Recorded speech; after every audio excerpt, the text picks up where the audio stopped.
Welcome back to the Laravel Podcast Season 4. Today we're going to be talking about your local development environment with Chris Brown, Joe Ferguson, and Jose Soto. Stay tuned.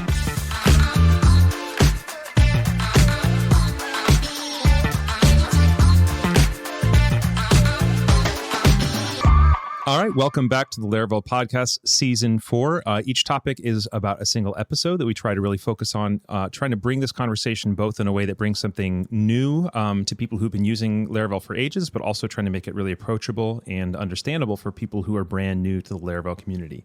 So today, we're going to be talking about local development environments. We're talking about Valet, we're talking about Homestead, we're talking about Docker. And for those of you who aren't familiar, Valet and Homestead are official Laravel projects. And so they're going to be talking about how Laravel actually specifically recommends you work with them. And then Docker is a tool that there is some unofficial Laravel projects, but also some just very unofficial tooling and ideas and ways you can work with that. So we're going to be talking about three different things. So because of that, we're going to have three different guests. So my guests this week are Chris Brown, Joe Ferguson, and Jose Soto. And just in case anybody worries that I like one of them more or less than the others, or I like the technologies more or less than the others, I chose to alphabetize by last name so that we didn't have any concerns about that. So for this particular one, we are just going to be going every single question. I'm going to start with Chris talking about Valet, Joe talking about Homestead, and Jose talking about Docker, so that you can always know with each question that's the order it's going to go. So can each of you in that same order introduce yourselves really quickly to the people? Sure. I'm Chris Brown. I've been doing open source development on an e-commerce platform called ZenCart. Lots of procedural code, but it's a well-established platform for about 15 years. And recently, I've been doing maintenance on the Valet project. You'll see me on GitHub as Dr. Byte, and that's pretty much what you need to know about me. Hi, I'm Joe Ferguson. I have been a professional developer for about 15 years. I, more recently, the past several years, have had a big focus on system administration, specifically around CentOS and Linux and Ubuntu, some of the other various flavors, focused on DevOps and security and infrastructure. Hi, I'm Jose Soto. I'm a lead programmer at Titan, and you may have seen me online at Twitter at Jose Can Help. I'm an outspoken user of Docker, so I'm here to talk a little bit about my Docker usage and how I think other developers can benefit from it. Yep. And you might have seen Joe on various PHP community related stuff, but also as I think the primary maintainer of Homestead right now. And Jose has done a podcast with the Titan podcast 20% time, and then also a video with Laracasts about Docker as well. So you've probably seen them in those places as well. So thank you, all three of you, for joining me. It is a total pleasure to have you all on the call. I am currently recording from my home office. It's a different home office than it was. So I'm trying to get all my echoes right. But the biggest bummer is I don't have a second monitor, so I can't see you all. And I just realized how much having video of the people I'm talking to matters to me. So I'm feeling a little disconcerted right now, but I think we're going to make this work. So at the beginning of every single episode this season, remember, the main thing that we want to start with is, if you had to describe this topic to a 5-year-old, how would you describe it? So obviously there's going to be some very similar pieces here between all three of you, but, so maybe this one might be a little bit less appropriate for 5-year-old, maybe we're going to move up to 10-year-olds or, really early level developers, but let's just start. What's the simplest possible way you can describe Valet, Chris, Laravel Valet, to someone who knows nothing about it? A 5-year-old if you can, if not, just someone who really knows nothing about Valet. Sure. When developing or testing a website, you've got to be able, obviously, to use it, preferably without affecting the live production, real live website. So it's very common to want to have the ability to run that actual website right directly on your own PC. So on your Mac, Valet lets you do that directly by running Nginx and PHP right there on your own computer.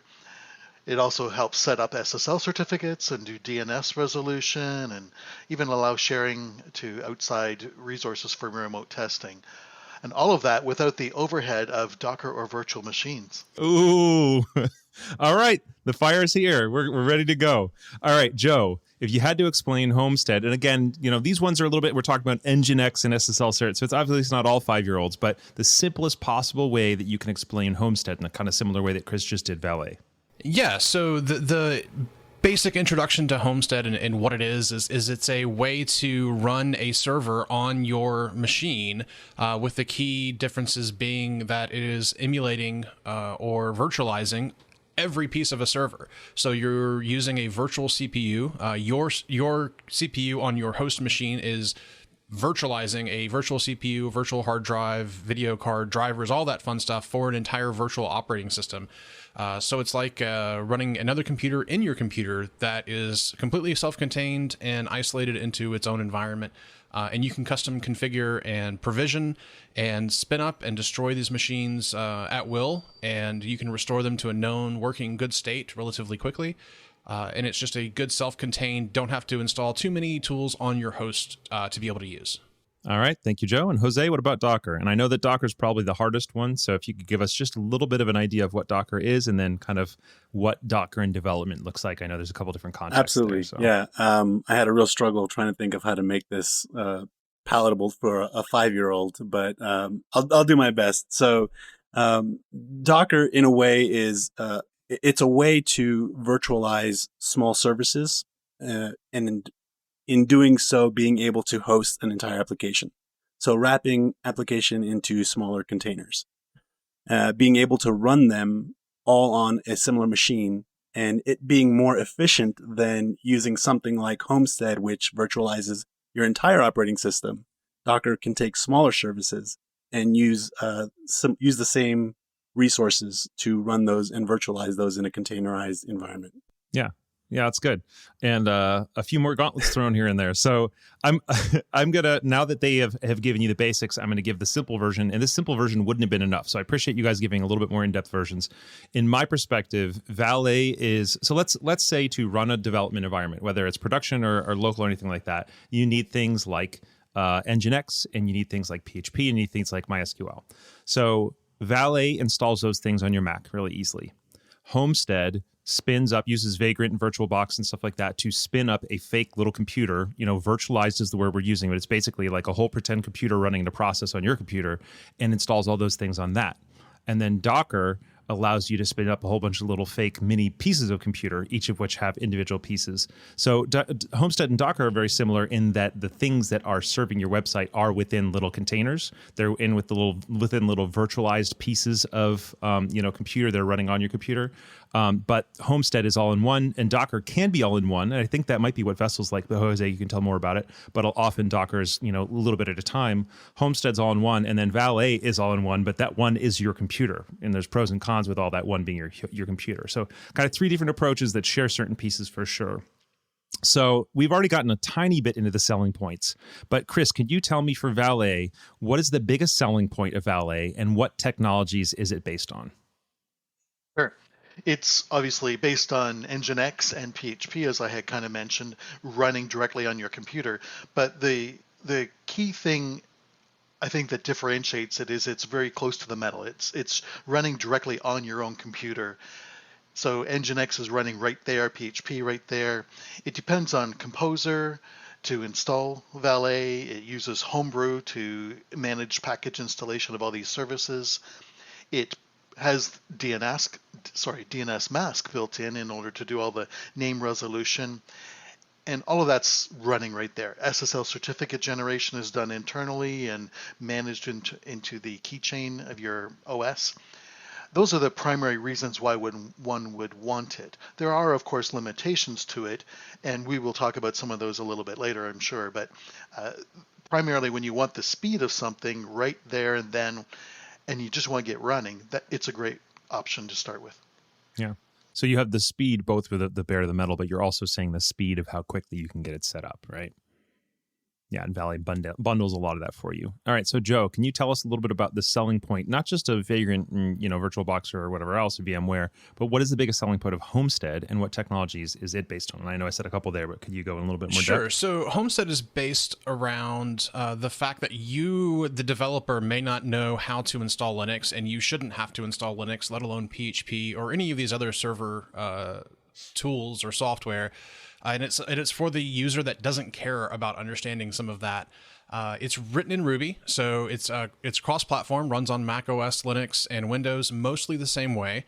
Vagrant itself is an API consumer, is the easiest way to think about it, and it consumes the APIs of a provider, which would be VMware, VirtualBox, Parallels, or Hyper-V. on whichever platform you prefer. And the big thing for me that makes the most sense about Homestead is it's prepackaged, ready to go out of the box in around 60 seconds on a recent Mac and at runtime. So that's a pretty strong statement for spinning up a dev environment. Or if you prefer to spin up your dev environment through Composer, I can install Homestead in just about any modern PHP application in 3 steps as long as you're using Composer. So it's really self-contained and kind of the everything in a box, but that does come with trade-offs. There's a size factor, there's some processing time factor, there's RAM usage, but it's all about trade-offs. But Homestead is the exact one-to-one replica if you're using Ubuntu 18.04 in production. If you're not using production, it's close.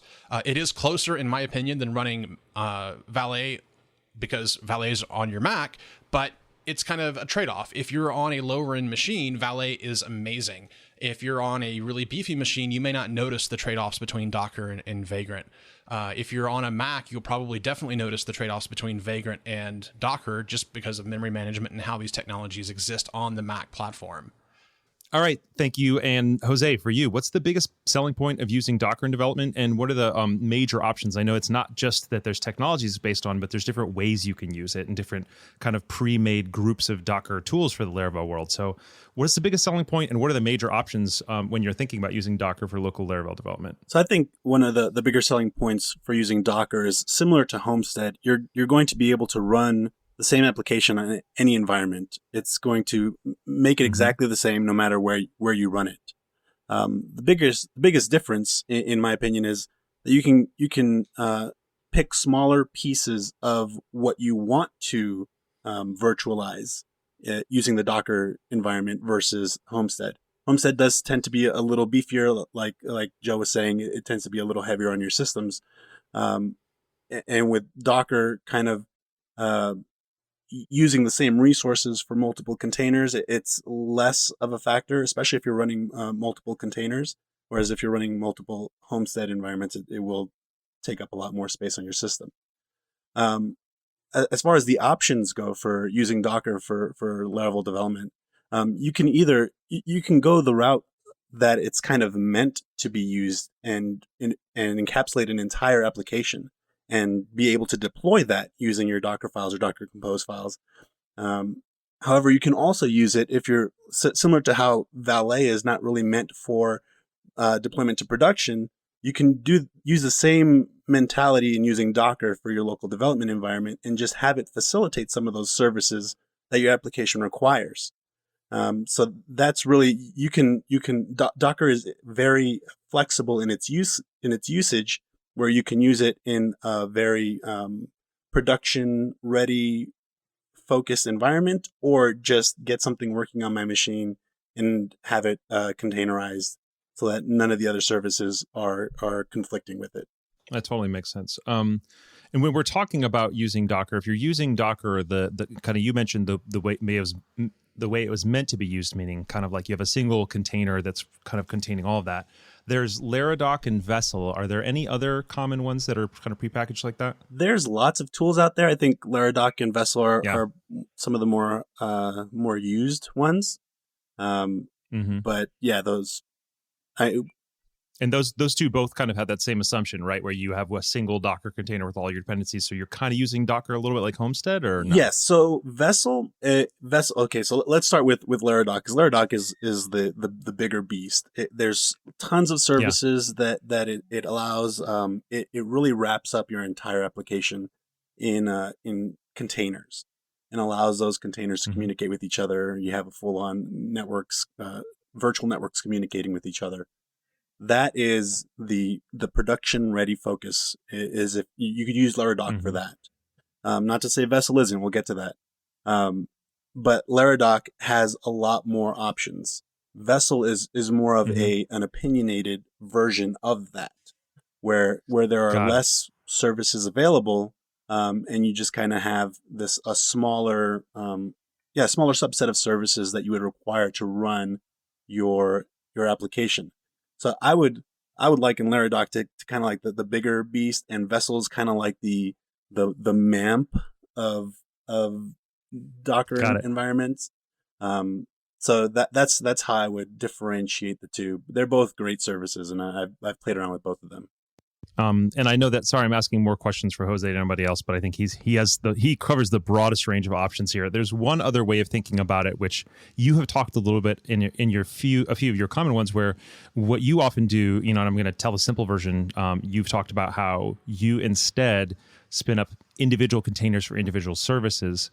Could you tell us a little bit about your way of working with Docker for local development? Sure. I think the simplest way to think of how I use it is instead of using Brewed to install services locally on my system, I use Docker to containerize it as a daemon running on my system. In that way, I can work just like I'd be working as though it's a local server. Let's just say a MySQL server. I set up my environment files in Laravel exactly the same way using localhost, the same port 3306. It's as if it's running locally, but it's actually containerized in a Docker container. And what that allows me to do is just kind of pick and choose the specific services that I want. And I can even share those across different applications, which I do.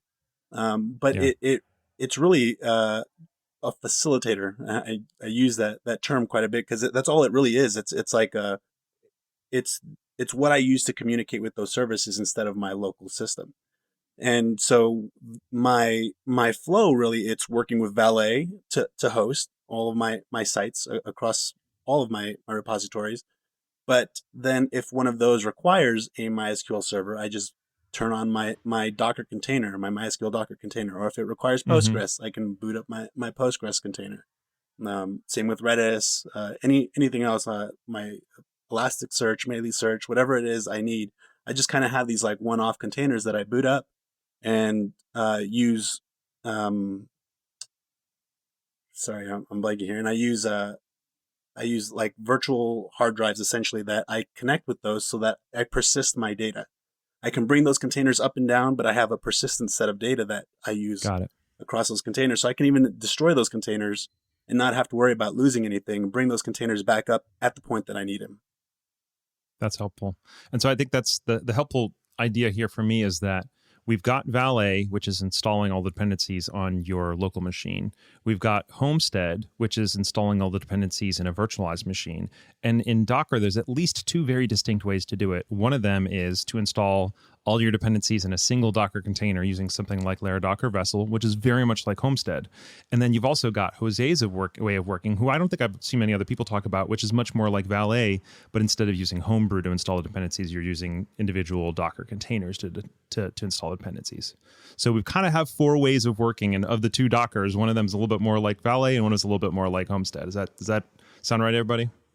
Right. With one quick caveat, I just want to say it's not one big container. Like let's say Laradoc Vessel, it's not one big container. It's a lot of multiple containers that you manage using your Docker Compose files. So it kind of wraps them up as though it were one application, but there are multiple containers. They're still individual containers. Yeah. Mm-hmm. No, thank you for that. And I kind of meant to clarify that because I think that's getting to the point where I lose my level of knowledge at Docker, but I appreciate you clarifying that as someone who actually understands it. So, okay, so we're talking about working with your own, sites locally, and all three of you are programmers who work with sites locally. So obviously, I brought you on because I think you have a connection to the particular tool you're in, but I would just say for each of you, what is the tooling that you use for your local dev, both in terms of the things we're talking about now, but are there any other aspects that you work with? And so I think for each of you, I'd just say, first of all, what do you work with? And let's say there has been any moment in the last few years where you use something other than your default. What was it and why? So Chris, what is your primary default when you're working in Laravel applications? And when have you recently reached for something other than Valet and why? Sure. Well, obviously I'm using Valet all the time. Yeah. I find primarily, I use it because most of the work I'm working on is something that is direct, immediate. I'm running the code, testing something, developing something. I'm not needing to mirror production environments very closely at all, save for maybe a major gap in PHP versions where there's serious breaking compatibility between things. But otherwise, most of the things I can test using a current modern PHP version and not need to downgrade to things. So When I need to match production, though, that's when I will reach for Homestead, because I know I can easily downgrade to a much older PHP version. I can let the related dependencies all be in place, automatically as well. And so that's kind of where I draw that line of distinction between the two. And I think that's probably the biggest reason why someone would want to skip Valet temporarily if they're regularly using it, to reach for something different, because it's not meeting a need, because it's not really designed to work with very old PHP versions. And with the ongoing drop of PHP version support by Homebrew, I think they only support it back as far as 7.2 now. So PHP 7.2 is the latest that they're still supporting. And in the fall, when PHP 8 comes out, who knows what they're going to do there too. So when I need to go to something older than that, then I'm very tempted to not try and make Valet work with the older ones. It can go back to 5.6, but it's complex. I'm much more likely to reach for Homestead for that. That's helpful. And Joe, before I ask you, Jose, do I remember correctly that you did something with trying to host an old version of PHP in Homebrew or something? Did that ever go anywhere? I created it and it was used a little bit. I haven't really taken a look at that Got it. lately, but yeah, I did create something where people can just install older versions of PHP that were no longer supported. And that was because we needed to do something similar, install a local version of an old PHP version. And Yeah. Okay, thanks. All right. So, Joe, what is your default tooling that you work with? Probably Homestead, but, we'll check. And when is the last time that you reached for something else, and why? So my default is really, it depends. I touch I touch Docker and Homestead every day. A lot of people think that I'm just 100% in Vagrant. Sorry, I touch Docker every single day for my day job, as well as PHP development. I think for me, it comes down to, what do I need? Do I just need a web server and a PHP binary? Then Valet will get me. Heck, even the internal server may get me what I need for that particular exercise or whatever I'm working on. If I need some orchestration, or if I need a couple of different services wired up, I'll instinctively just do that in Homestead, because Homestead is already that 99% installed and configured opinionated Linux environment for me. So I already know where to put things in order to have them kind of just magically work out of the box there, without having to stand up extra services on my machine like I would have to do in Valet, or in Docker like I would have to if I was trying to do some kind of mix mash choice or option. But yeah, it just really depends. If I'm doing something that's just super involved, Valet will get me a lot of the ways, because I instinctively run a lot of services on my Mac natively, just because sometimes I want that speed. There's a lot of projects, especially legacy projects, that have a really large number of files, and that will trigger sometimes, in some cases, depending on your setup, the Vagrant issue that it has specifically with VirtualBox around sharing files and virtualizing those files from your Mac into the VM. And a lot of people, and that's why a large portion of the PHP community has this really nasty taste of Vagrant in their mouth, because they had these horrible issues trying to figure out how to make these Vagrant machines work faster, and they were just trying to virtualize too many files. And ultimately, that's just one of the trade-offs, is if you want that instant access to millions of files in your repository, Valet is going to give you a much better file I/O than anything else. Obviously, you're definitely using more than one at the same time here. And Jose, I'm kind of expecting to get the same answer from you, but I'm curious, what is the tooling for your default for local development, and when's the last time you worked with something else, and why? Sure. Matt, you may not know this, but at Titan, we work with lots of different clients. We have lots of different environments. So we're constantly working with, the clients will come to us with fully hashed out Docker files that we'll work with. Sometimes they'll come to us with just a plain site that we can run through Valet. So it really just changes depending on what the client has. But 90% of my local development environment work is using Valet and Docker for maybe one or two extra services. For the most part, I don't start up new projects with a fully hashed out Docker Compose file. My go-to is just Valet and maybe a MySQL container or something along those lines. Yeah.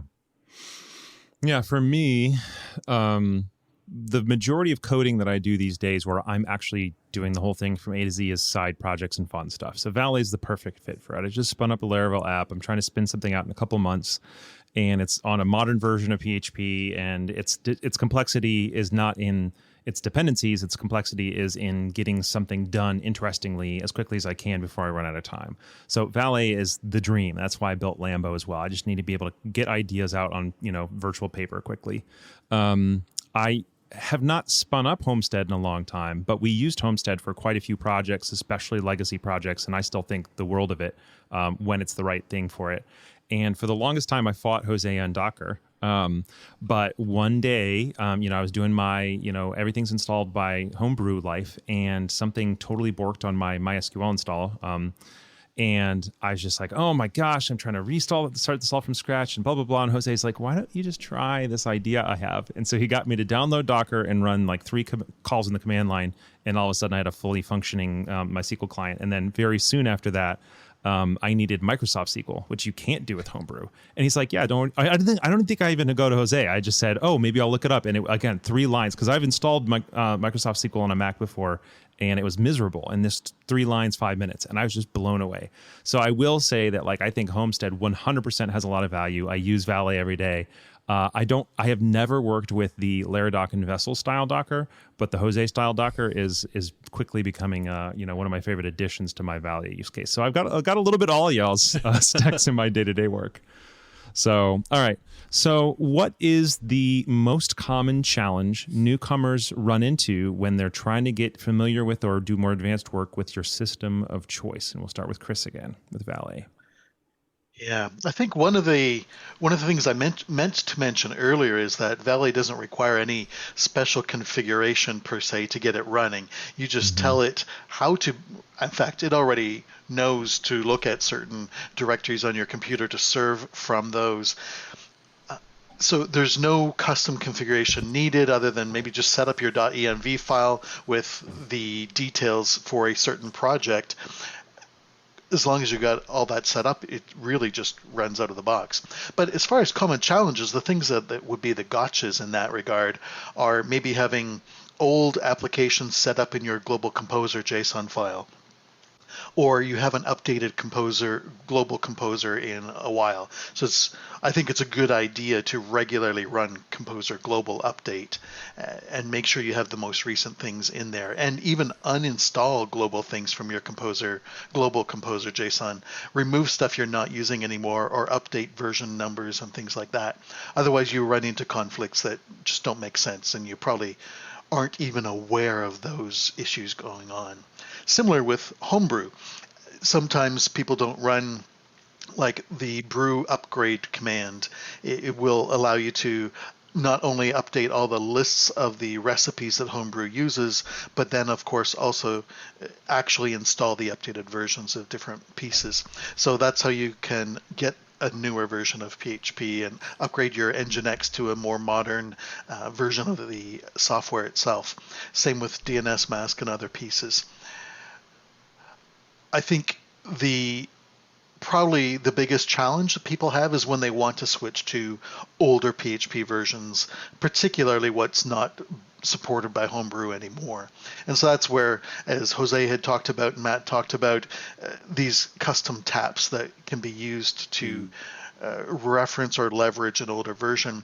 They work, but sometimes you have to do some hand-holding.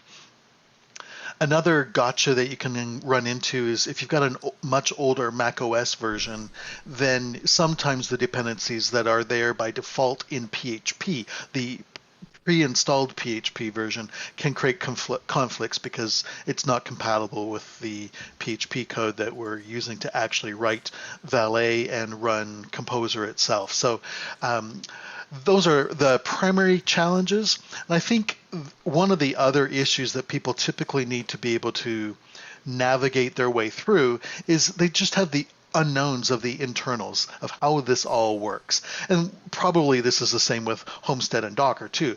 When our day-to-day work doesn't give us awareness and understanding of not just DevOps, that's an important piece of it, but all the rest of the internals of how these tools kind of actually sit in and integrate with your system, that's when you run into difficulties trying to troubleshoot. If something's just not working, how do you get there? How do you make that go? And I think Valet has its pros and cons in that, because it depends very much on the metal. And so if you have other things going on in your OS, those can create conflicts. Whereas Docker and Homestead abstract that away. They separate that out of the picture. So as long as you can have those platforms running, you're not running into those difficulties. Although you have issues within the containers or in the VM, then that's another story. But I think that's where you run into most of the common issues related to Valet. That's a big long list, but really it's not all that complicated.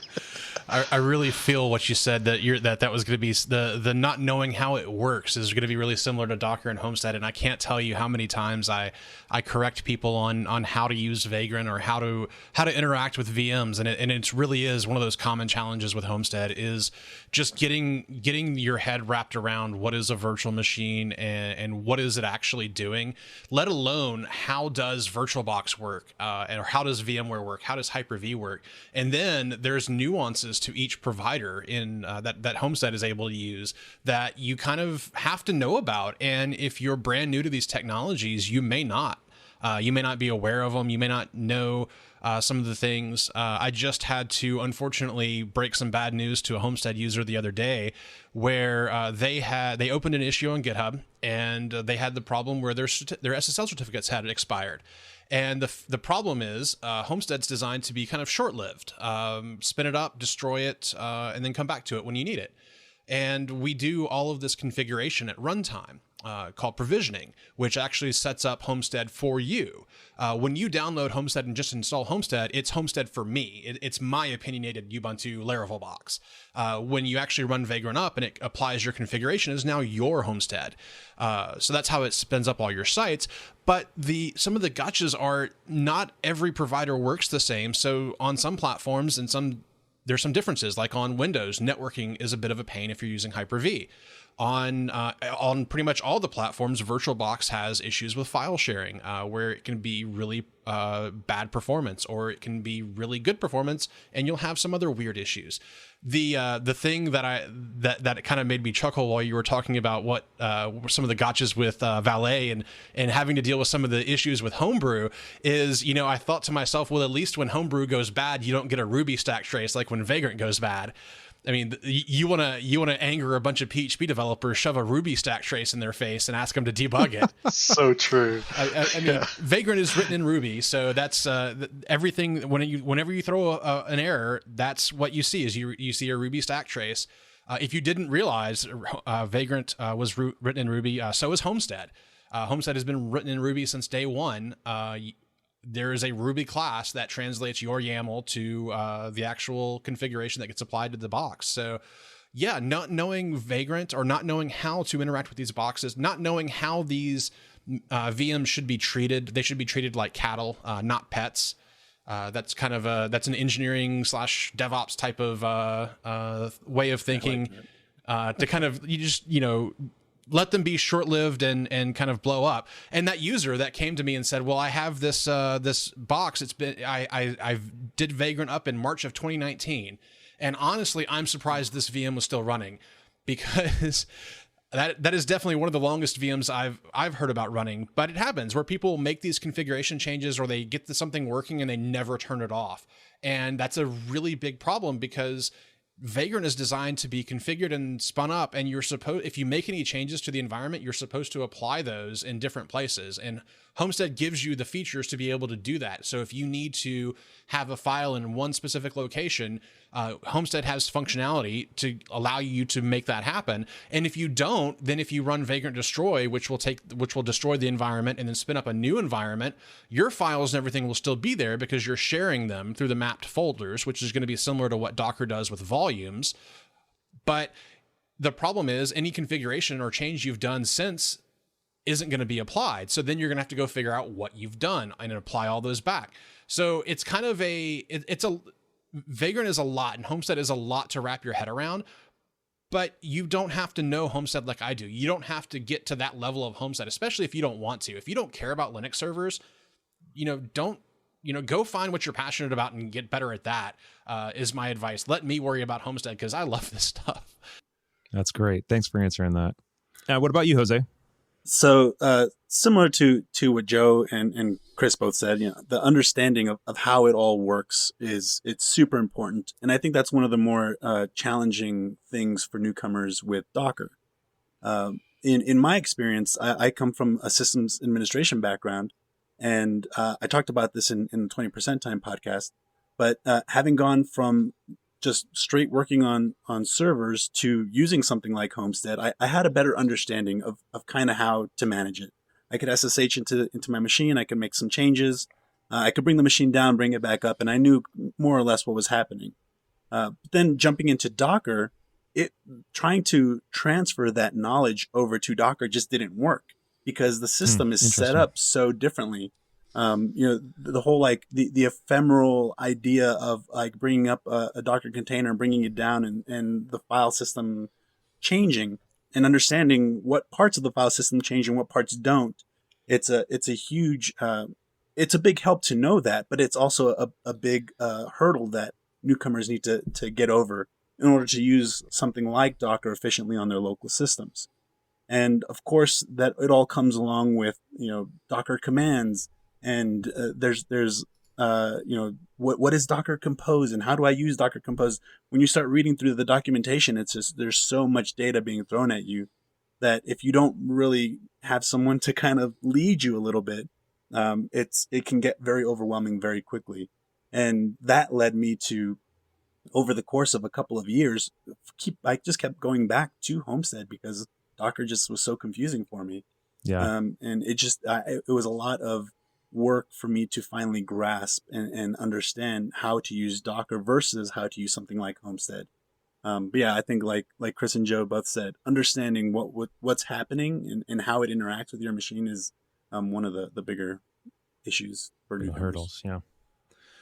That's great, guys. And I think there's one note I wanted to say there, sparked a lot by what Joe is saying. So the idea of cattle, not pets, I want to dig into that a little bit because it's something that I've talked a lot in a few different of my talks using kind of bigger language, and I wish I had used simpler language. When I talked about some queue workers and stuff like that, I was using all these different words like idempotent and asynchronous, all this kind of stuff that I think that people lost a little bit of my message. So what I want to say is the more we build things that are not precious, the better off we are. And I think that precious thing kind of deserves an entire podcast of its own. When I was giving my Laravel or Laracon talk a couple of years ago, I was talking about basically making sure that your queue jobs are, not precious, meaning they don't expect that there are other queue jobs running. They don't expect that a particular job ran before or after them, all this kind of stuff. And I think the same thing. So I think that when I think about what Joe is saying in terms of, cattle, not pets, we're talking about don't make them precious. And what that means is don't have them so perfectly configured that if you have to destroy it and spin it back up, it's a problem. And one of the things we've run into a ton with when we as Titan come onto a project with existing developers, one of the first things we often have to do with them is to move them from precious servers to non-precious servers, from pet servers to cattle servers, meaning, yeah, we know that you've been using the same server for the last 10 years and everything's, hinged on that. But everything is so fragile. And when we're able to get people to a point, now we're not often getting people to a point where they have like an AWS auto-managed, auto-scaling thing where servers are spun up and down. That's the dream, but I think that that's often a lot of work to get to. But the space in between, my 10-year-old precious server and that is to have your setup in such a way where there's documented minimal steps, preferably programmatic, that get you from, nothing to a functional version of your production environment or your staging environment. And I think that there's a parallel here, and that's a little bit what we're talking about, with these is like, how do I get from nothing to a functional local environment more quickly? And what does it look like when I have to destroy something and rebuild it? In the Valet world, I think the most common time I see that is people who are custom parking a whole bunch of individual folders. And just if anybody who doesn't know, with Valet, the two ways to do routing are, one, you can tell a specific, well, first of all, every Valet install needs to have a particular TLD. The default right now is .test. So if you spin up a normal one, you're going to park a particular folder. Sorry, I think I'm getting my words wrong. Parking right. link, but basically, yeah. So if you were to install Valet right now and point it at let's say your sites folder, because that's where mine are, every single subdirectory under that would be served at the subdirectory name .test. So that is a non-precious way of setting up Valet. A more precious way is to individually link every single folder across your whole computer in all sorts of different places, such that if for some reason your Valet configuration was broken, it's going to take you a long time to get back to it. Go for the non-precious. Another one is relying on the state of your MySQL database, whether it's in any of these particular tools, and relying on the data of those being a particular state. And what happens if you lose all that data? If losing all the data in your local development environment is a problem, that's precious. If you can reseed all that data really quickly, that's not precious. And so I really appreciate that general idea that we want to get to things where getting a new computer or losing your MySQL database or having to restart your Homestead box or whatever else, or like Jose said, he talked about having to shut down his Docker instances just when he doesn't need them to save memory. Granted, he does have a storage volume that's persisting between, but let's try to shoot for, I would just say for everybody, shoot for things being less precious, because not only are there tons of problems that can be solved by your ability to unfreakingly just spin up a new version of whatever it is you're working with, but it's going to help you prepare a lot better for scale issues later. So obviously that's less of the case locally. But I just really point out that obviously it's not specifically about this episode, but I really appreciate you all kind of bringing that up. So, all right, Matt rant over. Back to you three. So now we've talked about common challenges that people run into. It did seem a little bit like some of your answers had to do with things that people need to know, but I do want to specifically call out that question. What is one thing, if you've already said it, you can just answer it really briefly, one thing that you wish all the normal users of your system of choice, Valet, Homestead, and Docker, what's one thing you wish they all knew? And my guess is these answers are going to come a lot from, I see people have a lot of pain because they don't know this thing, or I see a lot of people not using it because they don't know this thing. So what's one thing you really wish they knew about your system of choice? Chris? I have a list of 5 things. All right. But it's not really to directly answer the why behind your question. They're kind of things that have come up as we've been talking. I love your point about holding things not too preciously. One of the things I do with Valet is I have my Valet environment, but my production environment may be slightly different, but my CI/CD system is the one that's very close to that production setup. So I will catch issues day to day with general stuff, but then when I go to actually my continuous integration process, I've got something there that's really very close to the production server setup, and then I can catch all the lost things in that process. So I have that safety net in that way. So I think that's a helpful way to kind of have the hybrid. One of those actually has been Homestead as my CI/CD kind of staging, testing, or sanity test before I go to production if I'm doing a very manual deployment to production. So I'll often do that. As far as things I wish people knew, I really wanted to use this segment to talk about some tips and tricks. Very often the questions people have about customizing Valet, it's just they're not aware of some of the ways things can be done. The DNS mask is one of those things. If you wanted to change which DNS server your computer normally is resolving from, I like nowadays to use Cloudflare. I used to use Google's 8.8.8 address, but now I use Cloudflare 1.1.1.1, and I can actually just drop in a custom config file in my my home.config /valet/dnsmask.d directory, and in there I can put any number of .conf config files, and those can contain all the directives for custom configuring of DNS mask. So I use that to put in whitelisted IP ranges and blacklisted IP ranges, and also, so that helps me deal with spam stuff and undesired sites to visit and things like that, specifically to get around ad tracking and stuff too. But I use it to switch which DNS server I want to use from time to time. Similarly, PHP configurations, the php.ini configs, it's in the homebrew configuration area of PHP.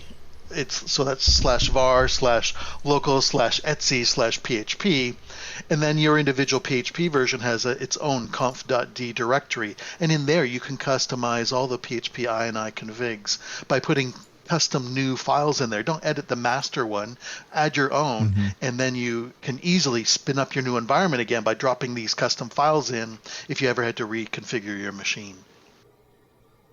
Chris, have you ever done video tutorials before? I have done a few, yeah. Would you be willing to consider doing a short video tutorial on like all the most common customizations that someone might do in Valet? Like all this, I want you to keep saying this, but I feel like this right here is a perfect video tutorial. Sure, yeah, you're right. Yeah, even to the point where I might want to try and get you on Laracast doing it, but we'll see. Like a screencast just of some somehow, sort. some way, I feel like that could be really helpful. But sorry, keep going. Yeah, it totally makes sense. Another one that I wanted to talk about is the idea that you can have custom extensions in Valet.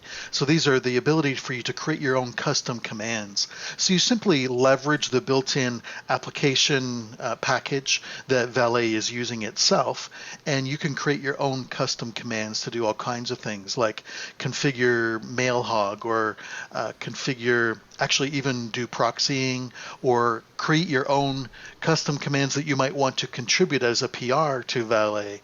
It's a great way to stage and temporarily test these things without having to edit all the core code. Some of the features that are in Valet now started out like that. Recently, I worked with Bo Simonson to help create the Valet proxy command, which then allows you to proxy from Valet into Docker or into a traffic cluster in order to do simplified routing and stuff, so that Valet's DNS mask configuration can all still be there using the same TLD, so you don't have to have a custom TLD for your Docker environment to be able to do that sort of thing. It's really handy. You can see details about that in the PR. I'm pretty sure that's in the docs now as well. And then we have a diagnose command. Recently we worked together with some community contributions for a diagnose command. So if you type Valet diagnose, it'll go through and run all kinds of commands on your computer, copy all the output to the clipboard, and you can paste that then into a GitHub issue in order to help share the details about your operating system environment so we can troubleshoot things that might be going on. That's useful for me or anyone else helping you, but if you actually go through and look at the details that it's collected for yourself, very often you can find some weird anomalies in there too. And then that was a fun command to build, by the way. It was, yeah. There's so many great things in there, great learnings of the underlying system. So earlier I talked about people just not knowing the underlying details of how things work in your own computer, the internals of it. This is a great way to understand all the different moving parts that are involved in terms of how Valet works. Yeah, totally. The last thing to mention is Valet has an uninstall command, and it has two phases. There's a -- force, which actually does the full cleanup, but if you just say Valet uninstall, it'll tell you all the things that you should look at to do and commands you can run to do the uninstall. The -- force will do a forceful delete of things. So it'll get rid of custom configs and stuff too. And I would say that's probably about a 95% cleanup that it can do. There's things that are custom configs it can't know about that you might have done, but it will do a pretty aggressive cleanup for you. So if you need to reset things for whatever reason, that's a really helpful place to start. And then do a Composer global update and get all its things in clean modern state and reinstall if you are really having some terrible troubles with it. So that's a bunch of tips and tricks. Those are great tips, and I really appreciate those. And I'm glad that you brought up the diagnose, because one of the things, so I actually don't know if I've told the story, I don't think I have yet, of each of y'all and kind of your involvement here. So Jose told his story a little bit about kind of what it looked like for him to come to Docker. And, obviously, I actually don't know who made Laradoc, but I know that Chris Fidao made Vessel, and Jose's been working at Titan for a while, but Jose's username everywhere is Jose Can Help. And one of the reasons he came to our attention before he worked at Titan is he was just so friggin' helpful all the time. And so him kind of choosing to be someone, who just kind of like loves teaching people this kind of stuff totally makes sense. And Joe, I actually remember talking to Joe at PHP, what's it called? what is the Miami one? Sunshine PHP. Sunshine Yeah. PHP. Sunshine. Yeah, years ago, talking about him just saying, you know what, I really want to contribute to the Laravel community. Kind of what does that look like? And I was like, well, why don't you look around and find a project that makes sense to you? You know, where are you interested? And he talked about Homestead, and he just kind of went out and just said, all right, I'm going to contribute to Homestead. I'm going to be helpful in Homestead. And he did. And he now is at the point where I don't know if you're called the primary maintainer, but I certainly think of you the most when I think of Homestead. And, and Chris, so Valet had been sitting kind of dead for a couple of years. Not dead, tons of people used it, but basically, Adam Wathan and Taylor Otwell wrote Valet in a fit of just amazing creation, and then it was good enough for them, and they just kind of didn't that they didn't have enough time and energy amongst all their other projects to really work on it because it was working fine for them, and so it just sat there for a couple of years growing in issues. And I said, you know what, guys, would you be okay if I just kind of took over the maintenance of this? Problem is, I don't have time nor the knowledge to really handle every single aspect of it. I at least was going to take the responsibility of responding to issues. And I knew Chris from meeting him at Laracon U before, stuff like that, but it just kind of happened such that more and more and more he became more and more helpful. And it got from the point where Chris would save my butt on something to the point where now I trust Chris more than I trust myself in knowing what's going on with Valet stuff. So even though I'm the one officially merging stuff, it's Chris's knowledge, Chris's expertise, that is the one that's actually primarily responsible for the work that's happening in Valet. So while I'm the official maintainer of Valet right now, Chris is the real deal, and he's the one who's making happen. So it's very cool to me that each of you three kind of has a different story. But for each of you, that story starts with you wanting to help people. Like, I love that. That makes me really happy. And, none of you were the original appointed or official person for each of these technologies, but you have each kind of said, I want to help. I want to be someone who teaches other people. And that's why you are where we are. And it just makes me really happy to see that. So I just wanted to note that real quick. So before we move on. So thank you guys so much for your help to the community. All right. Awesome. So Joe, what do you wish everyone knew about your system of choice? Yeah, so the common thing that people seem to have problems with is how does this Vagrant thing work? What is a Vagrant Box? And I've found a lot of value in kind of breaking down what are these first few things that happen when you spin up a Vagrant Box? What is actually happening? And so Vagrant has a concept of boxes, and if you've ever used Vagrant, you're probably familiar that this box is a huge download that took forever depending on your internet speed, because some of these Vagrant boxes can get pretty large. Homestead's currently clocking in around 1.5 gigs, maybe a little bit more, because we've bloated a little bit. We bloated up about 1.5 years ago, and then we came back down, and now we're starting to kind of bulk back up. But it's all about trade-offs and the features that we pack in there. So a lot of what happens when you first spin up a Vagrant box, if you don't have the base box that is Homestead, when you try to spin up Homestead for the first time, Vagrant will go out into the internet and pull down, which is in a data store backed by S3, that will pull down this base box for you, and your computer will download that base box and stick it in a hidden .vagrantd folder in your home folder. And now, the next time you spin up a Vagrant machine, instead of downloading that box, it will copy that box from where it downloaded into your home folder into your project folder. So now your Vagrant machine is running a copy of that Homestead image that is now your image. It is 100% yours. It's never going to be used by anybody else. It's only ever going to exist on your machine. Do what you want to it. I often tell people, if you're interested in learning how Linux works or how web servers or PHP works under the hood, go play with Homestead, because you can't break it. Worst thing you can do is, instructions unclear, I formatted my hard drive. You can destroy a Vagrant machine and do all kinds of terrible things to it. And then you are 2 commands, Vagrant destroy and Vagrant up, back from getting that machine right back into where it was. At least where it was when somebody handed it to you, as long as you saved all your customizations, right? So a lot of that is kind of making sure people are able to wrap their head around that. And when you do a Vagrant destroy, you delete the VM that was in your project folder, not the one that was in your Vagrant .d folder in your home folder. That's how you can spin up these VMs and destroy them so frivolously, where it's like, oh, no big deal, I'm just going to nuke this VM. Or you're just feeling kind of angsty one day and you're saying, today's the day that I'm going to RMRF a server, and let me do that in Homestead so I keep my day job.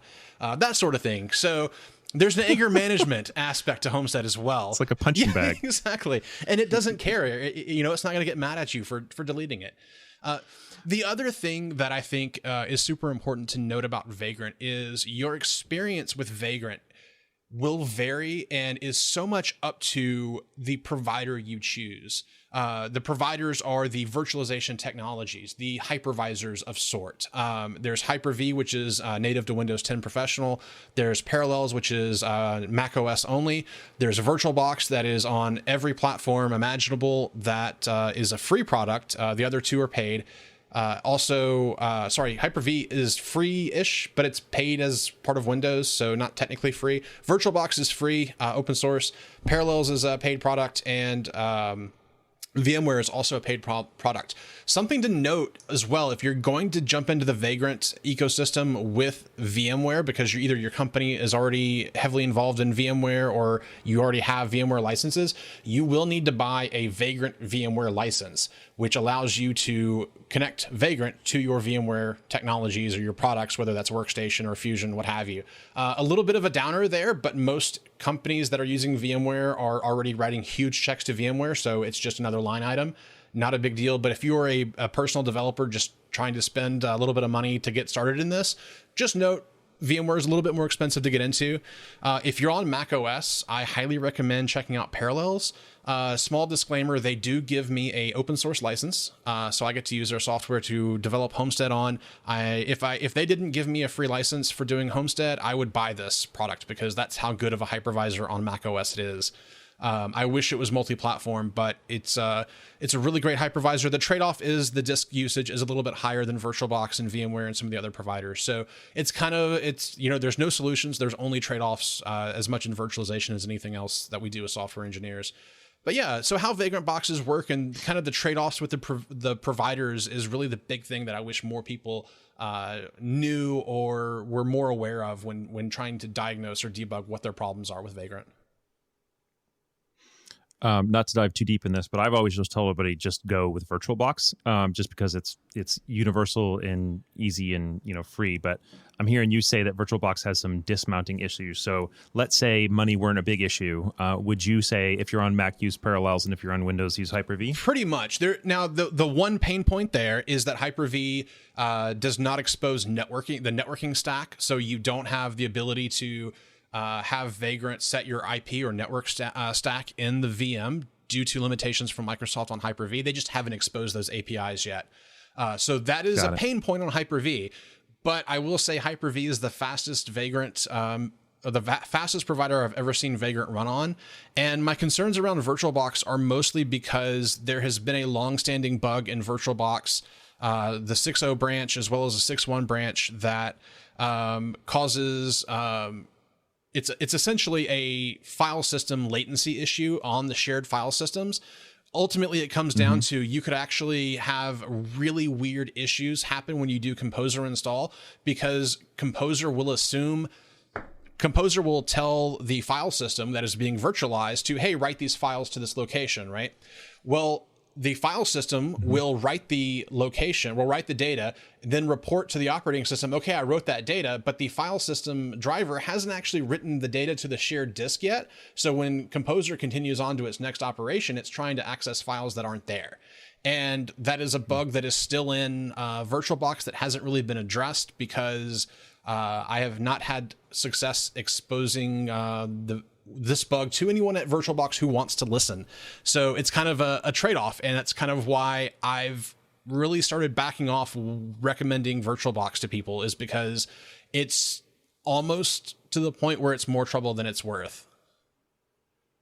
So let's say we were able to get somebody who listens to this podcast to get somebody at VirtualBox to listen and fix it. I would love, if that one bug was fixed, would you say VirtualBox for everybody? Absolutely, because that's the biggest showstopper that I, as the maintainer of Homestead, can't solve, right? Because when somebody opens an issue on the Homestead repo, my job is this something that Homestead can affect? Is this a thing that Homestead can do? And more often than not, I don't have any access, because it's either a Vagrant or it's a provider issue. And unfortunately, we're bound to a lot of other developers' products and commercial products and open source projects being successful for our project to be successful. So yeah, I would love to talk to a file system nerd because I don't understand file systems at all. I wish I'd had the ability to go contribute back to VirtualBox, but I don't. Yeah. And last question there. If somebody were to go with VirtualBox across the board and ran Composer, all their Composer commands on their host machine, does that solve the problem? Absolutely. I am a big proponent of telling everybody, even though you're using Homestead, run NPM, run Composer, run all that on your own machine, because I guarantee you, you have more cores and more RAM on your host machine than you do in the Vagrant machine. Yeah. And I think that's why I've always been recommending it, because we just kind of have that as a general policy anyway. Even if there wasn't that bug, it's just kind of like run all those things in your host machine. Okay, cool. So, all right. So that's... Sorry, one last thing really quick. There are, for every 2 people that run into VirtualBox bugs, there's thousands that don't. So don't let this be a complete distraction of this. Don't let this be a don't use VirtualBox. Just limit how much pain you're able to tolerate from VirtualBox is my advice. Got it. All right, Jose, on to you. What do you wish everyone knew about using Docker in development? I think I would like people to understand how simple it can be. It doesn't need to be complicated. It doesn't need to be complex. You can use Docker really as a tool to help you do things. One example that I'll bring up is during our Titan onsite this year, we had a little hackathon, and I wanted to generate a Gorse video. If you don't know what Gorse is, it's a visualization of editing a repository. So there's these little nodes that show up on the video, and everyone who touches a different node will show up on the screen. And I wanted to generate that. I have Gorse installed locally on my machine, but something was just not working. I don't know what library, where, somewhere in my machine, it wasn't compatible. And instead of digging down and trying to figure this out, I saw that Gorse offered a Docker image. So I literally pulled down the Docker image, and within a couple of minutes was able to generate a video using this. And it was so much easier and so much less hassle than me having to figure out what exactly was wrong on my local system. Using Docker like that it's fun, and it kind of shows, it really shows me how simple it can be to use Docker to facilitate what I need to get done.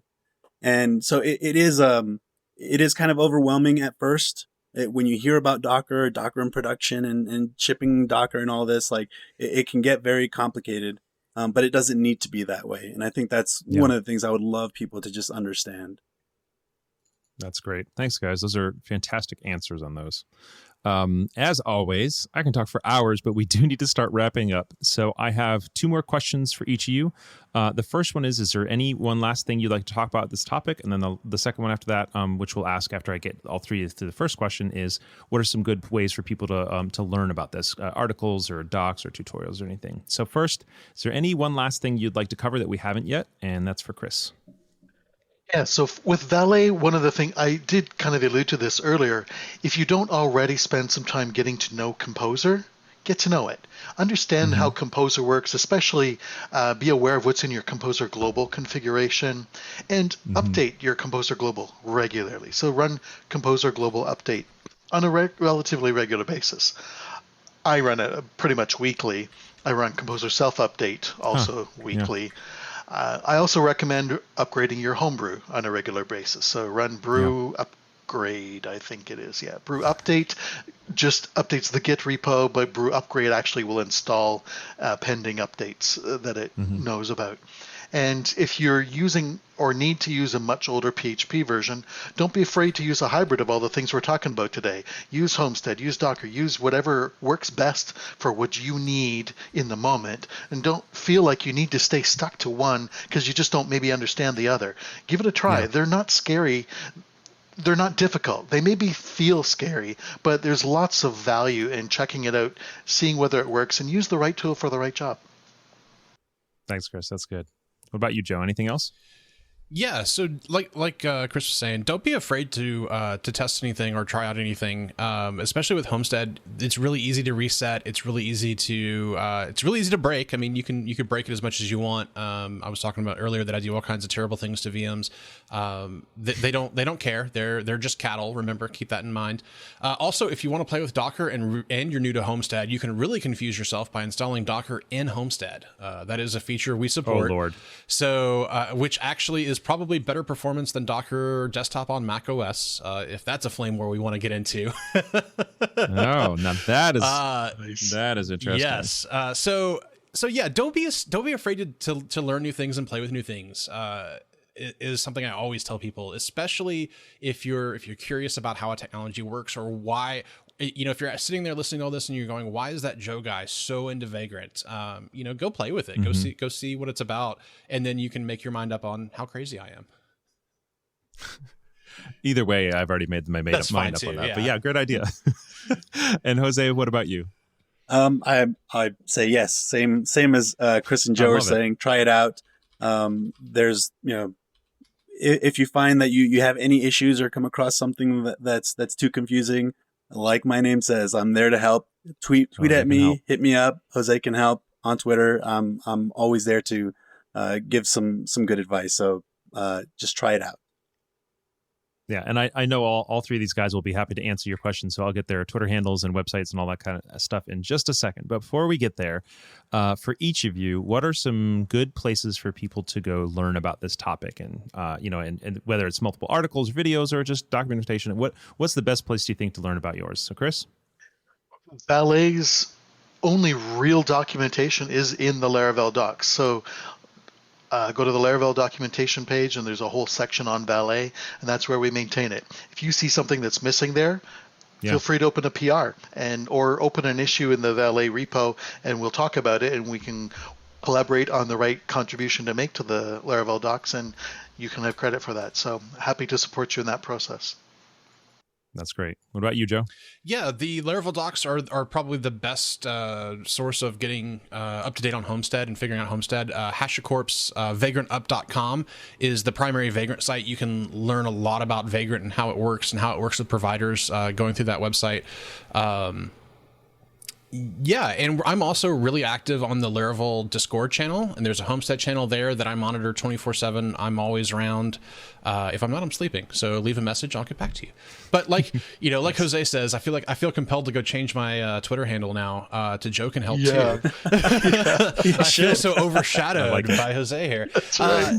No, I mean seriously, I love talking to Homestead users. I love seeing what people are doing with Homestead. I love going and browsing the forks of Homestead that people don't realize that we can see what they're doing in some cases, or when they open a PR against the wrong fork and they open some fun changes against the Homestead repo. I always enjoy that too, because I like to see what people are doing with this thing that I've put so much time and energy into. So yeah, feel free to reach out if you have any Vagrant questions, anything like that. I always like talking about VMs and virtualization, all that fun stuff with people. Great. And Jose? So I will absolutely plug Chris Vidal here. Serversforhackers.com has a free course called Dockerizing Your Application. That, as well as shippingdocker.com, were two of the bigger resources for me to finally get me over that hump of just like, it makes sense to me. So those are great. I do have a guest video on Laracast talking about managing your local development environment using Docker. Definitely check that out. And I'm going to be posting some more videos to my own website at daytodaydocker.com. It has been a little quiet lately because of all the craziness that's going on, but there will be some more content coming up there. Yep, and we will link all those things in the show notes, everybody.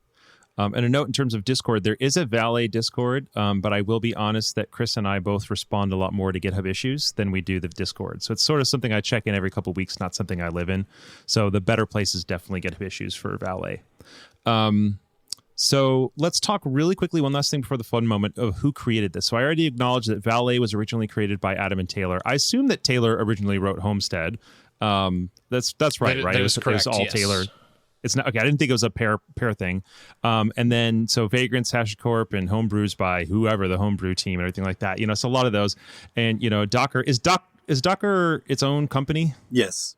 Okay, so Docker's by that. So really the main two are just Valet and Homestead. Just want to acknowledge the people who originally created those and then the work that they put into those. And I really appreciate you talking about Chris Vidal's work, because it would have made sense for me to add Chris onto this group as well. Chris has been so influential in terms of how the Laravel community has been thinking about servers for years. And I would recommend that anybody who's interested in anything DevOps, check out everything Chris does. The only downside and the only criticism I have of Chris Vidal is that he's not as good as I wish he was about marketing his stuff because he's too humble.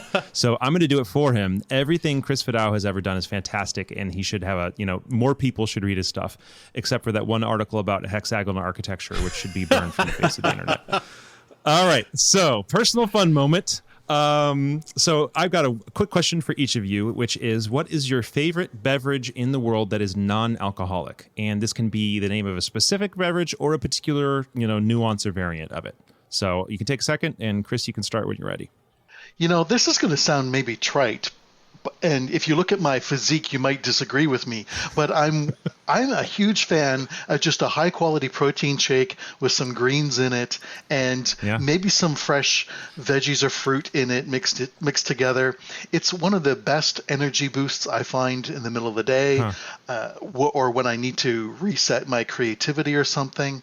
And certainly when I'm exercising and stuff, it fits. It just feels natural. But I think that's what I'm going to go with. Just a good, solid, healthy something to boost energy and sugar levels and nutrition. I love it. Joe, you got one? Too easy. Black coffee, man. makes my world go round. How is your ideal black coffee brewed?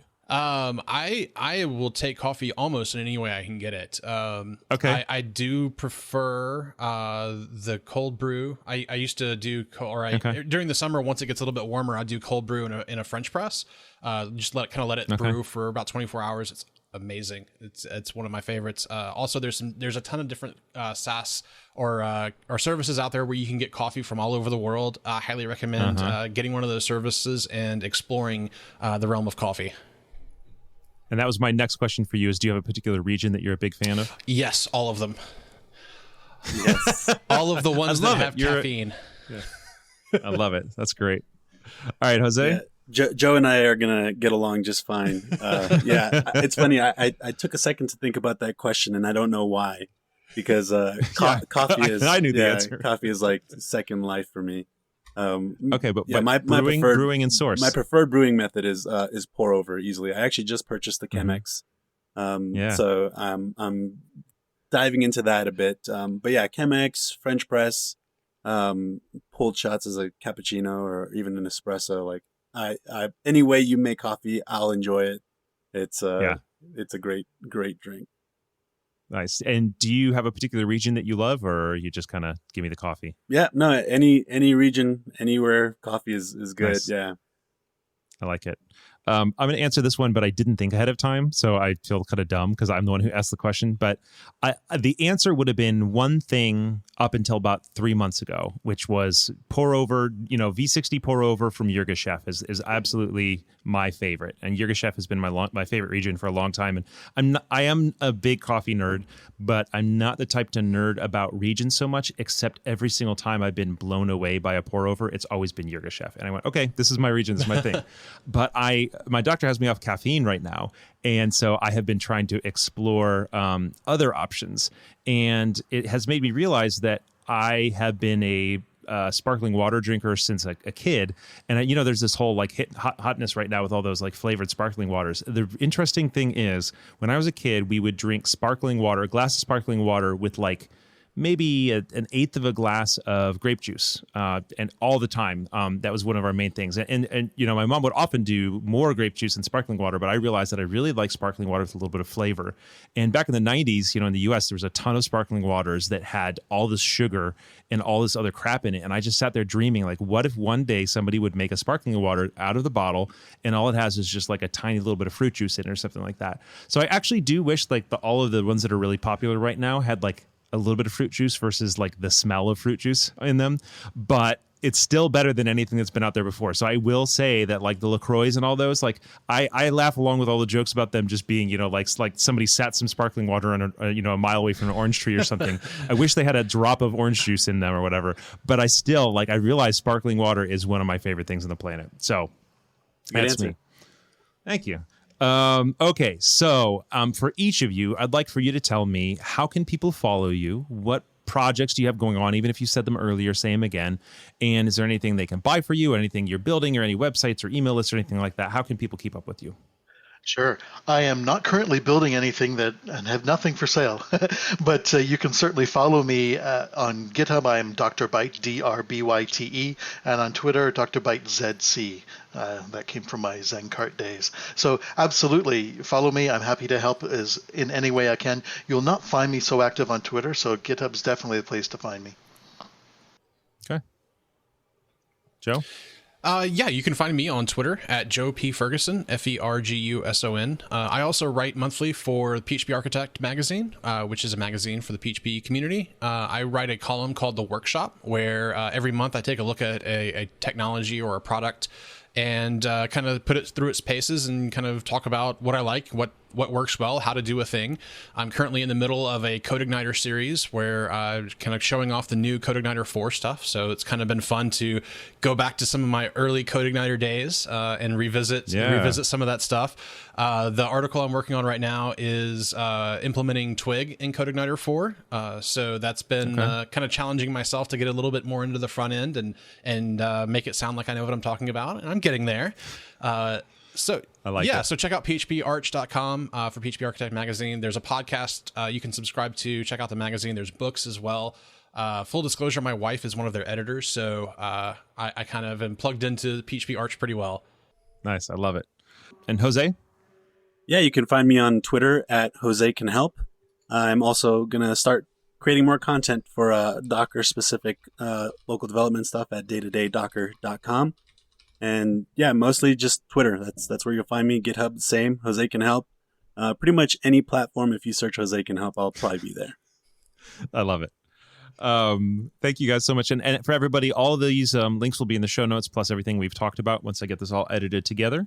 And that's it for today. So all three of you, thank you so much for joining me. It was a total pleasure for having you guys. Thank you. Thanks a lot. All right. See you all next time.